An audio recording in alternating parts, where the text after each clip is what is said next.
Seeing the previous presentation, which was great, by the way, I totally agree. B2B needs to get more creative. In fact, the most successful campaign that we had last year, you should look this up on YouTube, was we had Steve-O from Jackass do a platform demo for us just after eating the world's spiciest chili pepper. It also makes me think, like, compared to a lot of the sort of brilliant campaigns that I saw there, it was a little lowbrow compared to that, but it was far and away our most successful campaign of the year, so please check that out. What we're going to talk about today is what innovation looks like in marketing during a weird sort of economic moment. This is me. I've spent most of my career, almost all of my career, building B2B marketing organizations. And a lot of the times that I've been building these marketing organizations, it's been with a lot of constraints. Either it was ad spend constraints, lack of headcount, or external constraints, just kind of managing a team during a difficult economic moment. And even though now we have a big team and a lot of resources at Mountain, that experience sort of shaped me as a marketing leader, and I kind of bring that sensibility to the job every day. So what we're talking about today is the reality of all of us in this room as marketing leaders. And the other point that I wanted to make too is that this is what I call like a note copying session. And what I mean by that is take these ideas. I love going to these conferences and specifically going to sessions where people just show me things that they do so that I get inspired. And in this case, just take these ideas, make them your own, take credit for it, please. I hope it helps you in some sort of way, career-wise. But I like doing it, one, because it's just great for our community, and two, because I like going back to my team and saying, I gave away the playbook again, let's come up with some new ideas. So just feel free to take all of these ideas. Now, something that I've been talking a lot about as I've been doing a lot of these talks over the past year has been just railing on this idea of we need to move beyond the well-established B2B marketing playbook. And I think we know what that playbook is, and we'll talk about it in just a moment. But we really need to cut through the noise on this thing and find some sort of way, as individual brands, to create some sort of differentiation. It's so important. And it's really the way that you actually do this that really drives a lot of the success that you have. And so that's what we're going to be talking about today. I'm going to show you, as the Mountain marketing team, what we do that's highly differentiated from not just other competitors in our space, but just other B2B brands generally. And so we'll start with talking about what that B2B marketing playbook actually looks like. And then we'll kind of talk about why it's important to actually kind of pull away from everybody else who's doing the exact same thing. And then again, we'll look at real examples of what we're doing, and feel free to just take those and make them better.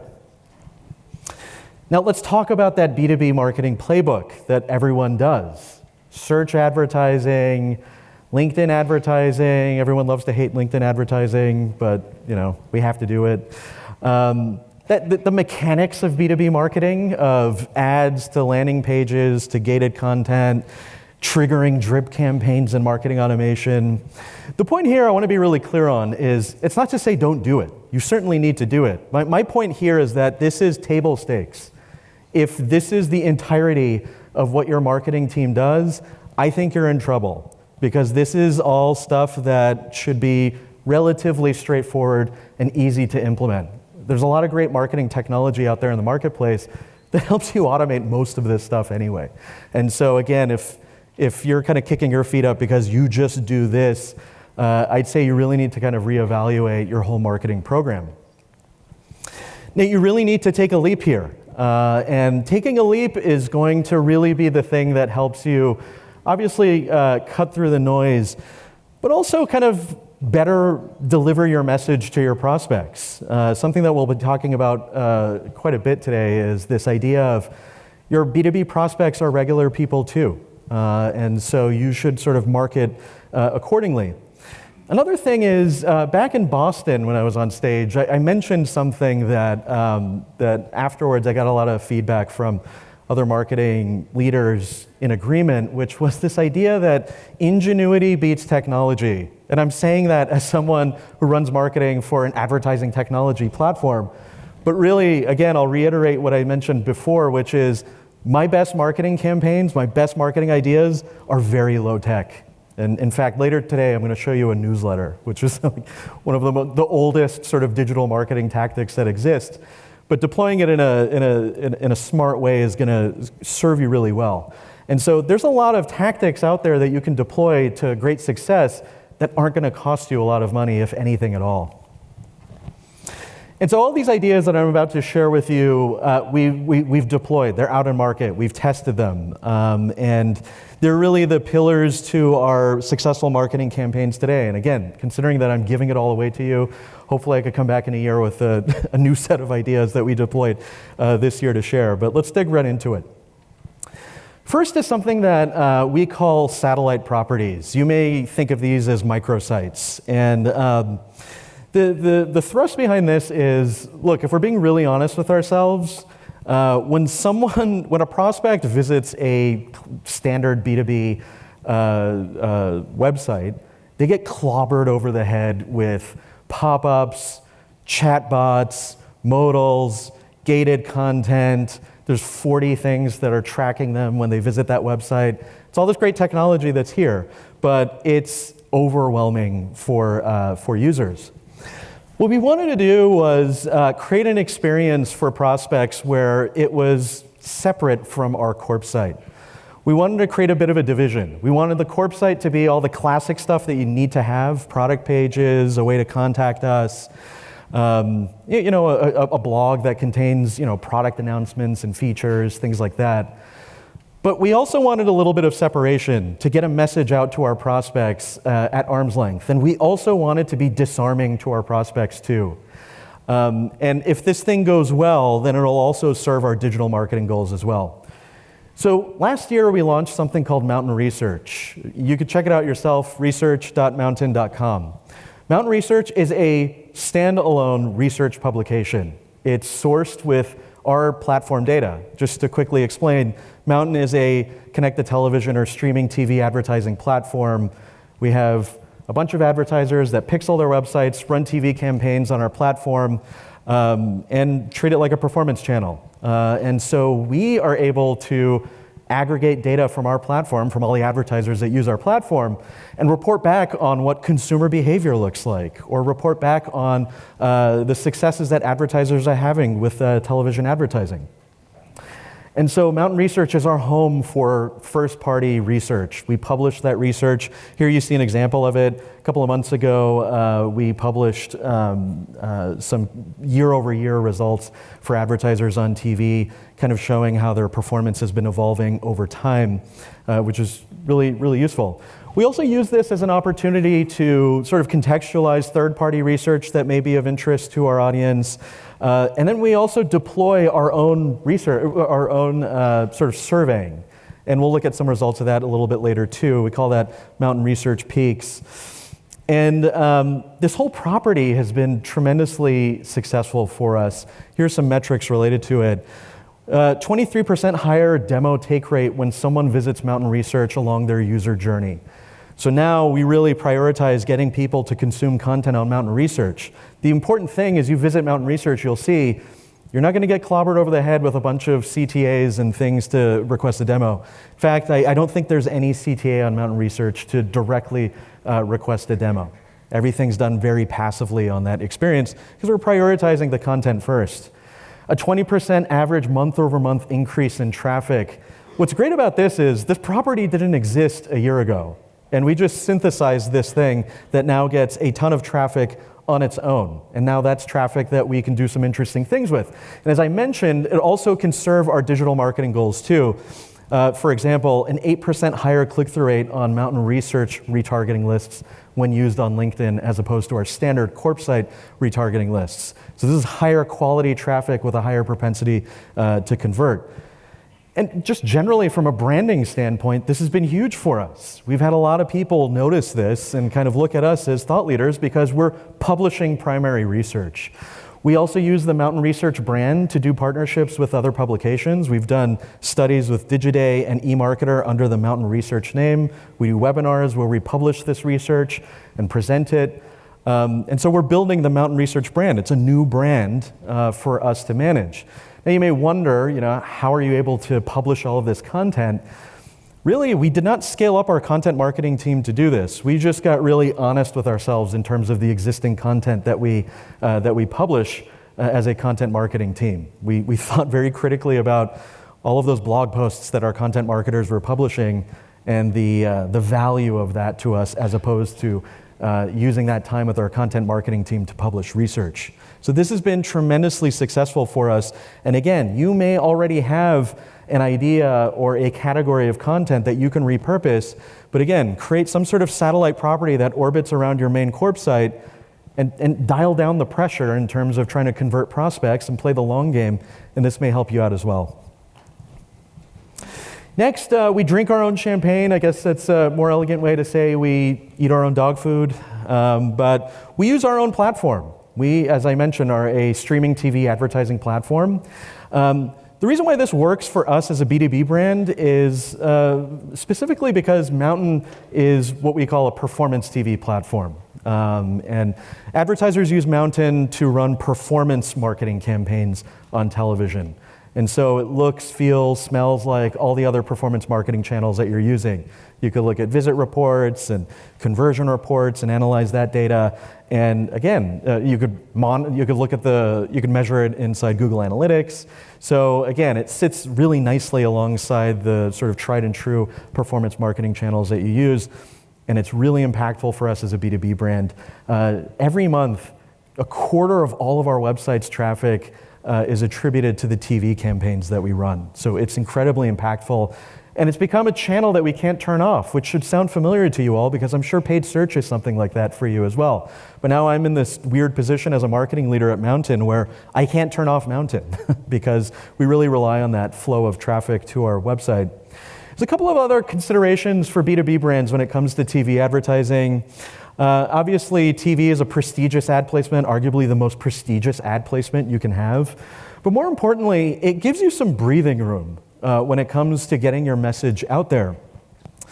TV's always been a no man's land for B2B brands, especially linear TV. It's just so hard to find good audience targeting capabilities for linear TV. There's just not the perfect program and network to use in that case.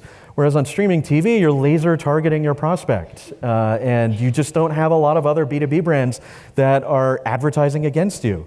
Now compare this to paid search. I love paid search. I teach a class on it at UCLA, so I love it. But like, paid search is a slugfest.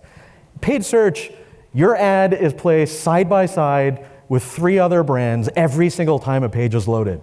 And someone is just evaluating your headline versus somebody else's headline. That is brutal for an advertiser to just have your ads continuously shown next to another competitor's ad. Even display ads, you don't really have to worry about that.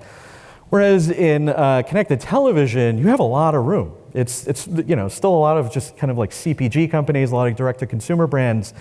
And knowing that your prospect can see your ad within this ad pod and see something that's relevant to whatever it is that they do for a living, it's really compelling. A marketing professional sitting down to watch some sort of ad-supported TV, and they see an ad, in our case, for a streaming TV advertising platform, that works. That's the best feedback we get from our sales team is, I talked to our prospect and the first thing that they said was, I saw your ad last night when I was watching TV. So connected television advertising absolutely has arrived for B2B marketers. Next is social media advertising. As I kind of teased earlier, we all got to do LinkedIn advertising. That certainly makes sense.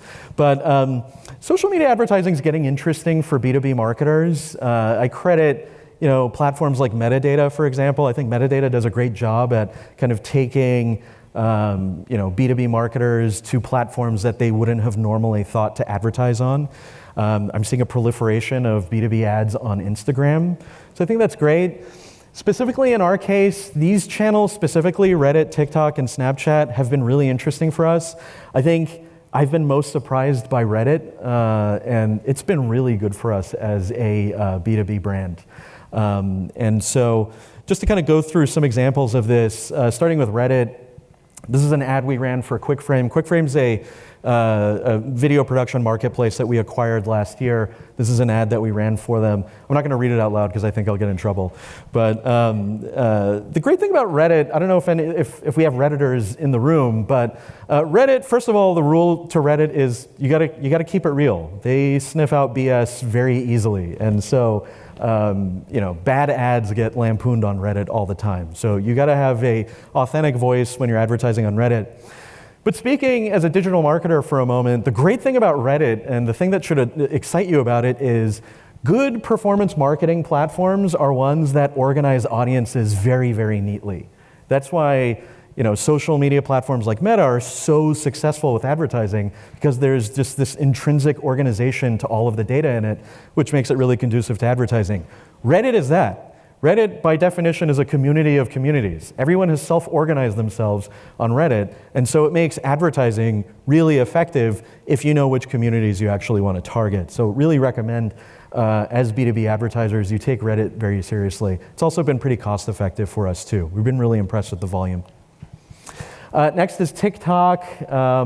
This is our Mountain Performance TV, the hardest working software in television. That's Mr. Mountain. That's our unofficial, I guess, official mascot. We don't really have an official one. So that's Mr. Mountain. The idea here with TikTok is one observation that I've had with the social media advertising, the B2B advertising I've seen on Instagram is it's still a little clumsy to me in terms of you kind of unceremoniously see an ad that's immediately greedily trying to show off product features and just solicit a demo without any sort of wit or charm or anything that's interesting at all. And so, we're trying to match the feel and vibe of these platforms as we advertise on them. And so an ad like that on TikTok, just kind of featuring Mr. Mountain, is enough to pique the interest of a marketer. And really, in our case, we just want the click, and then the landing page is going to do the work to really kind of drive the point home. Similarly, this is something we run on Snapchat. This one's a little bit more conventional. Again, it just kind of works on the platform. We've kind of optimized all these different types of assets for these platforms. And something as subtle as that, Snap I've been interested in with the volume of traffic that it actually drives to us. So it's actually been pretty good for us. The last point that I want to kind of talk about is this point about expertise. This has been the thing that's really succeeded for us at Mountain, and we talked about research a moment ago. That's kind of the biggest commitment we've made yet to really just being thought leaders in our space and sharing our expertise. But really it's important because this is the thing that's going to not only engender trust from your prospects, but if you're in a nascent space, if you're in a product category, one of these category building brands, what's really important here is that if you can get out ahead of all of your competitors and share your expertise, you can sort of set the terms for how people understand that product category. And you could shape their understanding of whatever it is your product category actually is. But that only goes to the person who's able to kind of get out ahead of everybody else. Then everyone learns from them, uses their terminology, understands it the way that they've kind of shaped it. And here's a bunch of examples of how we share our expertise. This is our weekly CTV report. As I mentioned, probably the most low-tech thing that we have here. It's a newsletter. Last week, we sent out our 200th weekly CTV report. We send it out every week like clockwork. It's an opt-in list. Thousands of prospects have signed up to it. Every major consumer brand or agency has signed up to this. One of the largest performance marketing agencies in the world, part of their employee onboarding process, if you work in TV buying, is to sign up for the Mountain Weekly CTV report. So really, it's just putting in the time and effort into creating some canonical content in an industry and not being greedy about trying to solicit demos always serves you. That's been our guiding principle with all of the thought leadership content that we do, is we have patience. We have a lot of stuff that we do to actually get demo requests from people. We certainly do. But when it comes to a lot of this content, we're really confident in playing the long game with that top funnel content. We're not greedy about getting a demo, and it's really served us well. This is Mountain Peaks, as I mentioned. This is the sort of monthly opinion polling we do of marketers on Mountain Research. This was a fun one. A couple of months ago, we asked marketers to send us the most effective and memorable TV ad they've ever seen. And we got some crazy responses. But we were able to kind of categorize all the videos based off of theme. It was interesting. Pretty clearly, funny ads were the most memorable to marketers. Another one that we did that I didn't share the results here for, but was really entertaining was share with us your most memorable local TV advertisement. And wow, that was crazy. And there's just a lot of really courageous attorneys out there with the advertisements that they run. But maybe because they're attorneys, they feel comfortable about it. Finally, I'm sick of talking about COVID, but let's talk about it one more time.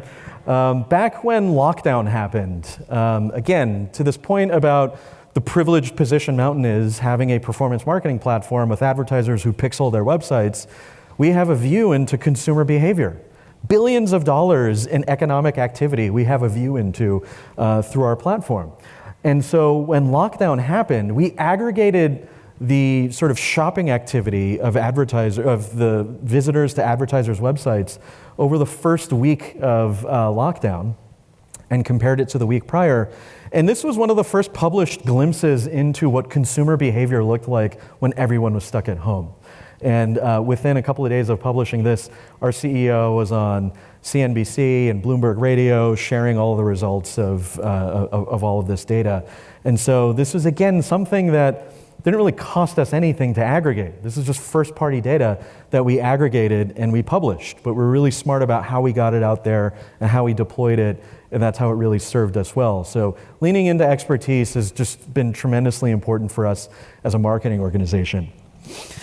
And so kind of the takeaways that we have here, just to kind of reiterate it, is first, you need to find some sort of way to shake up your B2B marketing strategy. If you're doing that playbook that we talked about and just that, you're in trouble. Because teams like mine are going to eat your lunch. Because we do so many different things beyond just paid search. And we're really good at paid search too. The second thing is consider B2B as not, a lot of these channels that we've kind of talked about here today, you may not have intuitively thought would be useful for B2B advertising. But really, in actuality, they can succeed on those channels. But you just really need to be smart about the way that you're targeting audiences on these platforms, and more importantly, have compelling content. And the last point that I'll make, I just want to reiterate a point that I made a moment ago, going off the board for a second, is don't be so greedy for the demo. Don't be so greedy for the demo. I have MQL targets that I have to hit myself, but I trust that the team is going to kind of take care of us in terms of just hitting those numbers. The really big think stuff that we need to be doing as marketing leaders is thinking about how the brand is perceived. And shaping minds is going to take a lot of work. And if you let trying to generate demos get in the way of it, you're going to be in trouble. It's going to show to the prospect. And what we're constantly trying to do is dial down the pressure to prospects rather than add another tool to the website that's just going to overwhelm somebody. And that's all I got, folks. Thank you so much. Appreciate it. See ya.